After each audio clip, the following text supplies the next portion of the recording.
pagkahuman ako og abono sa akong mais, nya nag-abono ko sa akong ready di papaya, nag-abono ko sa akong dragon fruit. Og daghan pa kong giabonuhan. Unya pagkahuman, branyas ba yang ako abono. So, happy kay ko, kay ngano, paminaw. Giuwan dayon og bunggang-bungga pagkahuman akong pangabono. Dito naabono ko sa akong kamaisan. Inya, nag-check up na ko sa akong mga kasagingan.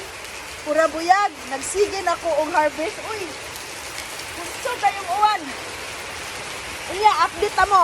Diri sa likod, yan, diha ko nag-abuno, diha. Nanaog tabi. Diha ko nag-abuno sa akong mga papaya. Na ako'y bago ditong tanom ng mga papaya. As in, thanks God! Thanks God, kay giuwan og bunggang-bungga. Ang paghuman akong pangabuno!